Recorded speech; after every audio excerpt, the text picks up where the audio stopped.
Telangana assembly రేపటికి వాయిదా పడింది. ఉదయం సమావేశం మొదలయ్యాక కొందరు సభ్యులు ప్రమాణ స్వీకారం చేశారు. అనంతరం స్పీకర్ నియామకం జరిగింది.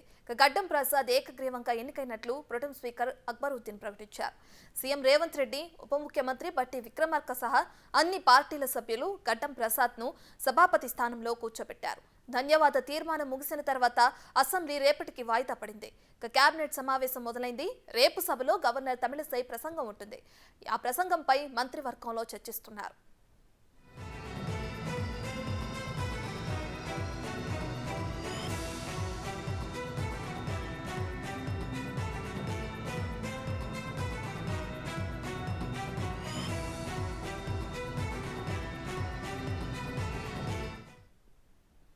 రైట్, ఇదే అంశానికి సంబంధించి మరింత సమాచారాన్ని మా ప్రతినిధి సాదిక్ అందిస్తారు. సో సాదిక్, చెప్పండి, అసెంబ్లీ సమావేశాలు ఈరోజు జరిగినాయి. అయితే కొంతమంది ఎమ్మెల్యేల ప్రమాణ స్వీకారం, అదేవిధంగా స్పీకర్ నియామకం కూడా ఈరోజు మనం చేయడం చూస్తూనే ఉన్నాం. అయితే ఏకగ్రీవంగా ఎన్నికయ్యారు గడ్డం ప్రసాద్.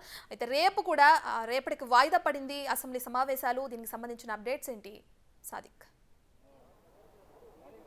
ఎస్ రత్న, అసెంబ్లీలో తెలంగాణ కేబినెట్ సమావేశం ప్రారంభమైంది.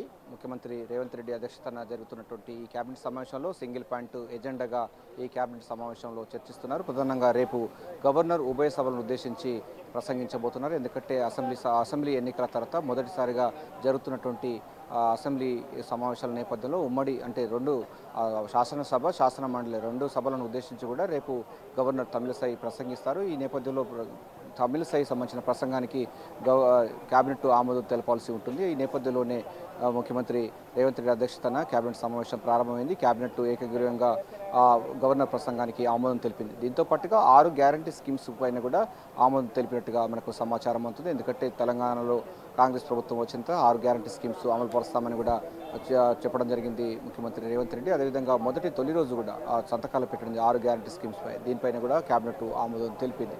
దీంతో పాటుగా మరికొన్ని సంబంధించినటువంటి రాటిఫికేషన్స్ ఉండే అవకాశం ఉంది. ఇప్పుడు సమ్మక్క సారక్క కానీ, లేకపోతే మహిళలకు బస్సులో ఫ్రీ సర్వీస్ సంబంధించినటువంటి ఆర్టీసీకి చెల్లించాల్సిన బకాయిలు కానీ, ఆరోగ్యశ్రీకి సంబంధించిన వాటికి కూడా కేబినెట్ ఆమోదం తెలిపే అవకాశం అయితే ఉంది.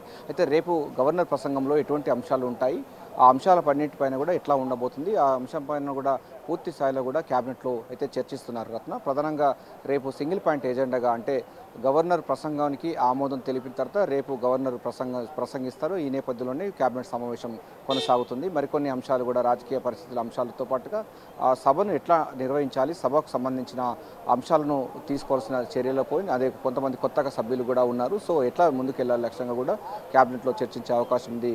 ఇక దీంతో పాటుగా ఇప్పుడు ఈరోజు ఏకగ్రీవంగా ఎన్నికైన స్పీకర్ గడ్డం ప్రసాద్కు ధన్యవాదాలు కూడా తెలపడం ఉంది. సభ పూర్తి స్థాయిలో ఏకగ్రీవంగా ఆయనకు ఆయనకు ఎన్నికను ఆమోదించింది. ఆయనకు ధన్యవాదాలు కూడా చెప్పడం జరిగింది. ఆ తర్వాత బిఎస్ సమావేశం ఉంటుందని అనుకున్నారు, కానీ రేపు గవర్నర్ ప్రసంగం తర్వాత గవర్నర్ సభ ప్రసంగానికి ధన్యవాదాల తర్వాత బిఎస్ సమావేశం నిర్వహించి బిఎస్ సమావేశంలో ఎన్ని రోజులు అసెంబ్లీ సమావేశాలు నిర్వహించాలన్న పైన క్లారిటీ వచ్చే అవకాశం ఉంది. రత్న, ఓటు.